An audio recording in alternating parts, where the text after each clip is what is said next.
मेरे तमाम भाइयों और बहनों, मेरे वो भाई और वो बहन की जो बेताब है कंट्री के लिए सर्व करने के लिए और जो अपने प्रिपरेशन में मसरूफ़ है आगे बढ़ने के लिए।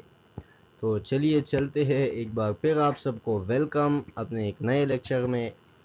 हमने जो स्टार्ट किया था उसी का आगे जो प्रोग्रेस है उसी लेके जाने में। तो टाइम वेस्ट की बगैर ही आगे चलते हैं, क्योंकि ज़्यादा टाइम नहीं लेना चाहता मैं आप लोगों का। बस पढ़ते रहना और आगे बढ़ते जाना। तो हमने क्या किया था कि वर्बल सीरीज़ का हमने जो इंटेलिजेंस का सेक्शन स्टार्ट किया था, उसमें वर्बल सीरीज़ में हमने 7 पॉइंट्स पढ़े थे। हाँ, वर्बल सीरीज़ में नहीं 6 पढ़े थे।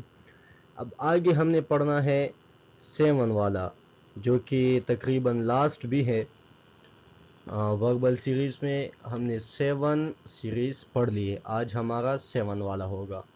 तो मुझे यकीन है कि इंशाल्लाह मेरे भाइयों को और बहनों को बहुत कुछ सीखने को मिला होगा और वो इस काबिल हो चुके होंगे कि वो अपने क्वेश्चंस को सॉल्व कर सकेंगे। हाँ, तो इंशाल्लाह इसके बाद मैंने आप लोगों के लिए प्रैक्टिस एक्सरसाइज भी प्रिपेयर की है कि प्रैक्टिस एक्सरसाइज की भी एक दो वीडियो में बनाऊंगा, ताकि हम जान जाए कि हमने क्वेश्चन को देखना किस तरह है, पहचानना किस तरह है और फिर हल किस तरह करना है। तो वर्बल सीरीज़ का 7 वाला सीरीज़ मल्टीपल सीरीज़ जो कि नाम से भी जाहिर है कि मल्टीपल क्या किसे कहते हैं, कि जिसमें बहुत सारी चीज़ें मिलकर एक चीज़ बनाते हैं ना। मल्टीपल यानी एक मिक्सचर सा बना हो। अच्छा, मिक्सचर सा जिन्होंने बनाया हुआ हो। तो मल्टीपल सीरीज़ में ये मिक्सचर बना किस चीज़ का होगा?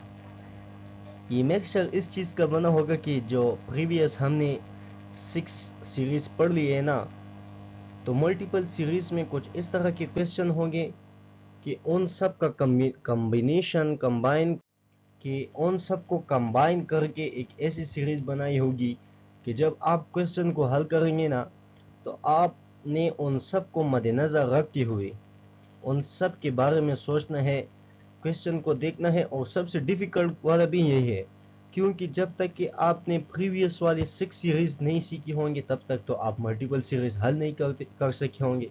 आप कंफ्यूज होंगे कि ये किस तरह का क्वेश्चन है और मैंने किस तरह हल करना है। बाकी जो सीरीज़ थी, अगर स्क्वायर सीरीज़ था तो एक सीरीज़ में ही आपने स्क्वायर बस स्क्वायर था तो उसे हल करना आसान था। एडिशनल सीरीज़ था, सब्ट्रैक्शनल सीरीज़ था, हाँ जो भी सीरीज़ था, मल्टीप्लिकेटिव था या डिविजनल सीरीज़ था, सब आसान थे, यानी एक ही टेक्निक इस्तेमाल हुआ था। लेकिन मल्टीपल सीरीज़ कुछ इस तरह के है कि इसमें क्वेश्चन ऐसा भी आ सकता है कि जिसमें मल्टीप्लिकेटिव और एडिटिव या सब्ट्रैक्टिव या डिविजनल सारे सीरीज़ एक ही क्वेश्चन में इस्तेमाल हुई हो। तो इसी बुनियाद पर मैंने आप लोगों के लिए आज सिर्फ एक ही सीरीज़, जो कि लास्ट वाला सीरीज़ है मल्टीपल सीरीज़, सिर्फ यही प्रिपेयर किया है ताकि पहले आप 6 सीरीज़ को सीख लें।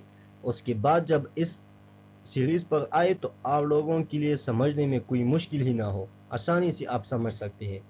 हाँ, तो चलिए चलते हैं। मैंने फॉर एग्ज़ाम्पल आप लोगों को एक क्वेश्चन दिया है 3, 6, 10, 4, 8, 12, 5। अब इस क्वेश्चन को देखिए ना, पहले ओड नंबर है, फिर इवन है, फिर इवन है, फिर इवन है, सारे इवन है, आखिर में फिर ओड है। हाँ, तो एक तो इसमें कंफ्यूजन आ जाएगी। दूसरा आप देखें तो पहले के साथ हम 3 को प्लस करते हैं, फिर 4 को प्लस, फिर 4 को, फिर 4 को, फिर 4, फिर यहाँ पर क्या हुए तो बंदे को समझ नहीं आता, जब तक कि अब इसमें एडिशन किसी एक नंबर की एडिशन भी नहीं हुई है, सब्ट्रैक्शन भी नहीं हुई है, सब्ट्रैक्शन में नंबर कम होता है, मल्टीप्लिकेटिव यहाँ पर डिविजनल भी नहीं हुई, डिविजनल में नंबर कम होता है। अब 3 से नंबर 6 ज़्यादा हुआ है, देखो ना, 3 से नंबर 6 ज़्यादा हुए हैं 3 से आगे चलती हुई। उसके बाद हम जाएंगे ना, तो 3 से नंबर ज़्यादा हुआ है 6। अब 6 के बाद दोबारा 10 ज़्यादा हुआ है, तो बंदे को समझ आ सकती है कि मल्टीप्लिकेटिव पहले में तो 3 को 2 के साथ मल्टीप्लाई करो तो 6 आ जाएगा। अब आगे क्या मल्टीप्लाई करे कि 10 आ जाए, यहाँ भी तो बड़ा हुआ है ना, नंबर बड़ा है ना। अब उसके बाद देखो 4 फिर कम हुआ है, तो यहाँ पे फिर क्या है, कौन सी टेक्निक इस्तेमाल हुई है। उसके बाद 8, फिर उसके बाद 12, एंड 12 के बाद दोबारा नंबर डिक्रीज होगी 5 तक आ गया। तो जब तक हमने इसको समझना नहीं है ना, इस क्वेश्चन को हम समझेंगे प्रीवियस वाले सारे टेक्निक को समझ कर ही हम इसको समझ सकते हैं। तो इस क्वेश्चन को हल करने की कोशिश करते हैं। तो पहले तो मैं आपको बता दूं कि इस एक क्वेश्चन को आपने 3 पार्ट्स में क्या करना है, 3 पार्ट्स में डिवाइड करना है। लेकिन पहले तो आपने डिवीजन नहीं करनी है ना 3 पार्ट्स की, पहले आपने क्वेश्चन को समझना है। तो किस तरह, देखिए इन्होंने पहले क्या लिया है, मैंने इंग्लिश में सारा लिखा भी है, ये सारा जो है ये मैंने इंग्लिश में लिखा भी है, लेकिन मैं उर्दू में आप लोगों को थोड़ा बहुत समझाना भी चाहता हूँ। तो पहले देखो कि 3 के साथ इन्होंने 2 को मल्टीप्लाई किया है। किसको? 2 को। पहले इसने 3 के साथ 2 को मल्टीप्लाई किया है, फिर जब मल्टीप्लाई कर लिया तो 3 2s आर 6 आ गया। ओके, अब इसने 6 के साथ 4 को ऐड कर लिया, 6 के साथ 4 को ऐड कर लिया। 6 के साथ जब 4 को ऐड कर लिया तो आंसर आ गया 10। क्या? 10। अब देखिए 10 के बाद फिर नंबर कम हो जाता है। तो आपने ऐसा करना है कि इसकी जब हमने पहली पार्ट, इसको मैंने 3 पार्ट में अब डिवाइड करना है। पहला पार्ट कौन सा हो गया? 3 6 और 10 वाला। 3 6 एंड 10 फर्स्ट पार्ट में आ गई, इसको मैंने एक पार्ट में डिवाइड कर लिया। इसका कौन सा फॉर्मूला है? पहले 3 को 2 के साथ मल्टीप्लाई किया, फिर सेकंड नंबर वाला जो है 6 के साथ 4 को ऐड कर लिया, इसी के साथ हमारे साथ आंसर आ गया। अब सेकंड पार्ट देखिए, सेकंड पार्ट को भी मैं 3 नंबर को 6 सेकंड पार्ट में डिवाइड करता हूँ, 3 नंबर्स को। अच्छा, तो इसमें पहला नंबर क्या है? 4। अब 4 के बाद क्या है? 8। तो जाहिर बात है कि हमें समझ आ गया है कि 4 को दोबारा 2 के साथ मल्टीप्लाई किया है, 4 को 2 के साथ मल्टीप्लाई किया है। तो 4 को 2 के साथ मल्टीप्लाई करेंगे तो क्या आएगा? 8। जिस तरह 3 को 2 के साथ मल्टीप्लाई किया था 6 आया था, इसी तरह यहाँ पर 4 को 2 के साथ मल्टीप्लाई किया है 6 आया है। एक सीरीज को फॉलो किए हैं। हाँ, पहले 3 है, फिर 4 है, उसके बाद फिर 5 है। लेकिन फार्मूला कुछ इस तरह है कि क्वेश्चन को 3 पार्ट में इन्होंने डिवाइड किया है। पहले जो पार्ट है वो 3 नंबरों पर मुश्तमिल है, उसी का फार्मूला सेकंड वाले पर भी अप्लाई हुआ है और थर्ड वाले पर भी अप्लाई हुआ है। हाँ, लेकिन इसको भी 2 के साथ मल्टीप्लाई किए है, 3 को, 4 को भी 2 के साथ मल्टीप्लाई किया है। जब मल्टीप्लिकेशन से जो आंसर आ गया ना, यहाँ पर 6 आंसर आया था, यहाँ पर 8 आंसर आ गया।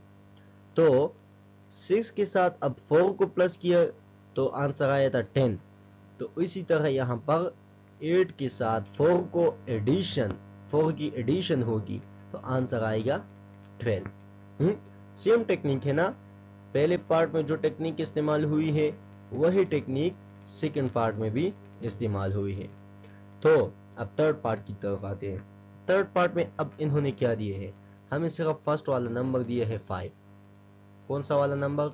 इन्होंने हमें एक ही नंबर दिया है 5, थर्ड पार्ट का। इसी पार्ट से हमने इस क्वेश्चन का सारा, इसी एक नंबर से सारा पार्ट बनाना है। किस तरह? हमने ये सीख लिया कि जो पहले 2 पार्ट थे तो उसमें पहले 2 के साथ मल्टीप्लाई किया हुआ है, ये थर्ड पॉइंट में मैंने सारा बताया भी है कि 5 को इसी तरह जब पहले 4 को 2 के साथ मल्टीप्लाई किया था और 3 को 2 के साथ मल्टीप्लाई किया था, तो सेम उसी तरह हम 5 को 2 के साथ मल्टीप्लाई करेंगे। फार्मूला तो वही है ना, हमने सिर्फ क्वेश्चन को 3 पार्ट्स में डिवाइड कर लिया। फिर जब डिवीजन मुकम्मल हो गई तो हमने फार्मूला मालूम कर लिया कि मालूम कर लिया कि ये क्वेश्चन हुआ किस तरह है, हमें फार्मूला पता चल गया। अभी जब हम थर्ड पार्ट को हल करेंगे तो 5 को सबसे पहले 2 के साथ मल्टीप्लाई करेंगे, 2 के साथ मल्टीप्लाई करेंगे तो हमारे साथ आंसर क्या आएगा? 10। कौन सा आंसर आएगा? 10। अभी 10 हमारे साथ आंसर आ गया। उसके बाद क्या हुआ था, पहले जो दो पार्ट्स थे ना, उन दोनों पार्टों में हमने क्या किया था कि जब सेकंड नंबर हमारे साथ आ गया तो उसी सेकंड नंबर को हमने 4 के साथ ऐड किया था पहले टू पार्ट्स में। हाँ, 3 को पहले 2 के साथ मल्टीप्लाई किया था, फिर उसी नंबर को 4 के साथ ऐड किया था तो आंसर 10 आया था। फिर 4 को हमने 2 के साथ मल्टीप्लाई किया था तो आंसर 8 आया था। फिर 8 को 4 के साथ ऐड किया था तो आंसर 12 आया था। अब वही टेक्निक यहाँ पर भी फॉलो होगी कि 5 को हम पहले 2 के साथ मल्टीप्लाई करेंगे, आंसर आएगा 10। अब उसी 10 को हम 4 के साथ ऐड करेंगे, तो जब ऐड कर ले तो हमारे साथ आंसर आ जाएगा 14। तो इस क्वेश्चन का आंसर क्या है? थर्ड पार्ट को हमने कंप्लीट करना है। हमारे साथ ये सिचुएशन थी, थर्ड पार्ट को कंप्लीट करना है। कंप्लीट किस तरह करना है कि हमने पहले दो पार्ट्स का फॉर्मूला जान लिया कि पहले दो पार्ट्स किस तरह हल हुए थे। उसके बाद हम आ गए थर्ड पार्ट में। थर्ड पार्ट पर हमने वही फॉर्मूला अप्लाई किया, पहले 2 को मल्टीप्लाई किया, फिर 4 की एडिशन कर ली, तो हमारे साथ आंसर आ गया 10 एंड 14। तो पहले हम 10 लिखेंगे, फिर 14 लिखेंगे। ये आज का एग्जाम्पल था। एक दूसरे एग्जाम्पल करते हैं, क्योंकि मल्टीप्लिकेटिव सीरीज मैंने आप लोगों को बता दिया ना कि मल्टीप्लिकेटिव सीरीज में एक सीरीज तो होगी लेकिन मल्टीपल सीरीज होगी। अब इसमें एक एडिशन इस्तेमाल हुए है, दूसरा मल्टीप्लिकेशन इस्तेमाल हुए है। दो चीजें इस्तेमाल हुई ना, तो दो चीजों का मल्टीपल है। अब आगे दूसरी स्लाइड में एक दूसरा एग्जाम्पल मैंने आप लोगों को किया है। ये भी एक मल्टीपल सीरीज का क्वेश्चन है, इसमें भी दो टेक्निक इस्तेमाल हुई है। तो सबसे पहले क्वेश्चन को देखते हैं। 8, 12, 9, 13, 10 एंड 14। अब इस क्वेश्चन को समझने की कोशिश करते हैं। पहले क्या है, 8 से नंबर बड़ा है, फिर घटा हुआ है, फिर 9 से दोबारा नंबर बढ़ता चला गया है, फिर नंबर पीछे आ गया, फिर आगे। यानी यहाँ तक तो हमें समझ आ गई कि जब नंबर बढ़ता है तो या तो एडिशन होती है या मल्टीप्लिकेशन होती है। जब नंबर कम होता है तो या तो सब्ट्रैक्शन होती है या डिवीजन होती है। यहाँ पर देखते हैं कि हमारे साथ जब नंबर बढ़ता है तो क्या हुआ है, मल्टीप्लिकेशन हुआ है या एडिशन हुआ है। तो मल्टीप्लिकेशन तो ऐसा कभी नहीं हो सकता है कि 8 को हम 2 के साथ मल्टीप्लाई करें और आंसर आ जाए 12, ऐसा नहीं हो सकता। तो इसका मतलब ये हुआ कि हमारे साथ 8 के साथ हमने किसी चीज़ को ऐड किया है, यहाँ पर हमने एडिशन की है। 8 और 12 के दरमियान हमने एडिशन कर ली, जब एडिशन कर ली तो नंबर बढ़ गया। अब आगे देखिए, 12 से नंबर कम हो गया। जब नंबर कम होता है तो क्या होता है, या तो डिवीजन होता है या सब्ट्रैक्शन होता है। तो ऐसा तो नहीं हो सकता कि हम 12 को किसी नंबर पर डिवाइड कर ले और उसका आंसर 9 आ जाए, ऐसा नहीं हो सकता। हाँ, बंदे को इतनी समझ आनी चाहिए डिवीजन की, छोटी मोटी क्वेश्चन इतनी तो बंदा जहन में भी डिवीजन कर सकता है। तो इसका मतलब ये है कि यहाँ पर डिवीजन नहीं हुआ है, तो हुआ है सब्ट्रैक्शन। सब्ट्रैक्शन में नंबर कम होता है तो यहाँ पर सब्ट्रैक्शन हुआ है। अब उसके बाद दोबारा देखिए, 9 से नंबर बढ़ा है 13 तक, तो 9 और 13 के दरमियान मल्टीप्लिकेशन नहीं हुआ है, एडिशन हुआ है। फिर 13 से नंबर कम हुआ है 10 तक, तो 13 एंड 10 के दरमियान दोबारा डिवीजन नहीं हुआ है बल्कि सब्ट्रैक्शन हुआ है। तो इस क्वेश्चन में सिर्फ दो टेक्निक इस्तेमाल हुई, एक एडिशन, दूसरा सब्ट्रैक्शन। लेकिन कौन सा नंबर है कि जिसको ऐड भी किया है और कौन सा नंबर है कि जिसको बार बार सब्ट्रैक्ट किया है, हमने अब उस नंबर को जानना है। तो देखिए, पहले 8 को 8 के साथ हम क्या ऐड करेंगे कि आंसर हमारे साथ 12 आ जाए। तो 8 के साथ हम ऐड करेंगे 4 को। जब 8 के साथ हम 4 को ऐड करेंगे तो हमारे साथ आंसर आएगा 12। ओके, अब दोबारा देखिए, हमारे साथ आंसर आ गया 12। अब अगला नंबर हमने फाइंड करना है, नंबर कम हुआ है, अब इसको फाइंड करना है। तो 12 से हम क्या सब्ट्रैक्ट करेंगे तो हमारे साथ क्या आंसर हमारे साथ 9 आ जाए।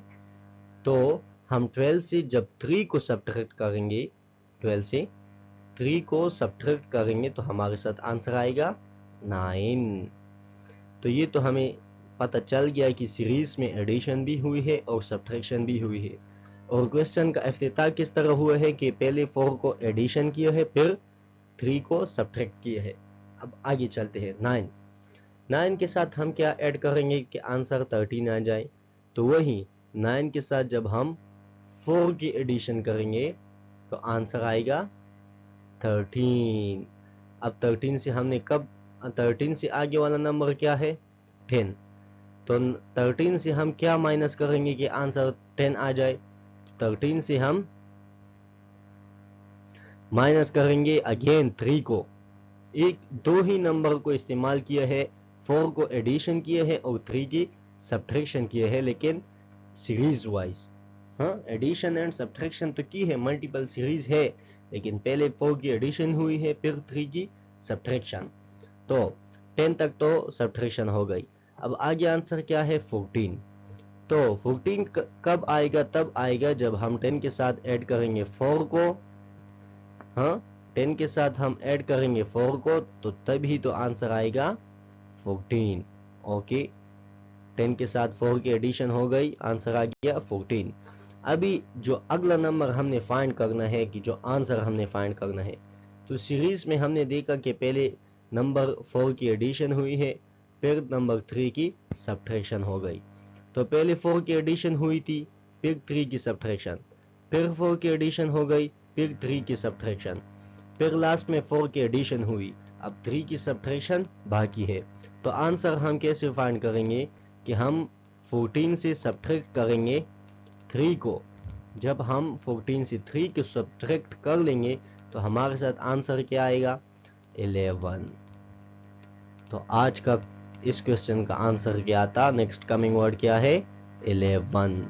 11 कैसे आया, हमने क्वेश्चन को पहले समझा कि क्वेश्चन में हुआ क्या है, एडिशन हुआ है, सब्ट्रैक्शन हुआ है, मल्टीप्लिकेशन या डिवीजन। जब हमने क्वेश्चन को समझ लिया कि हमारे साथ सिर्फ एडिशन और सब्ट्रैक्शन हुआ है, फिर हमने नंबर को जान लिया कि किस नंबर की एडिशन हुई है और किसकी सब्ट्रैक्शन। फिर उसके बाद हमने ये जानने की कोशिश की कि आया एडिशन और सब्ट्रैक्शन किसी एक नंबर की हुई है या सीरीज फॉलो किया है। तो हमें ये पता चला कि एडिशन 4 की हुई है और सब्ट्रैक्शन 3 की हुई है। फिर हमने पूरे क्वेश्चन को हल किया, और जब कमिंग वर्ड को हमने फाइंड करना था तो बारी थी सब्ट्रैक्शन की। तो 14 से हमने सब्ट्रैक्ट किया 3 को, हमारे साथ आंसर आ गया 11। तो यही था आज का लेक्चर। और आज की सीरीज़ जो है वो मुकम्मल हो गई, वर्बल सीरीज़। अब वर्बल सीरीज़ की एक्सरसाइज बाकी है, तो इंशाल्लाह कल से मैं एक्सरसाइज हल करने की कोशिश करूँगा कि आप लोगों को इस तरह से हल कराऊँ कि सारी सीरीज़ का कंबाइन प्रैक्टिस हो जाए और हमें समझ आ जाए। तो चलिए चलते हैं, इसी के साथ अपने लेक्चर को ख़त्म करते हैं, और बाय बाय। एक बार फिर आप लोगों को इंशाल्लाह बहुत जल्द मिलेंगे अगले लेक्चर में। Okay, thanks, bye bye.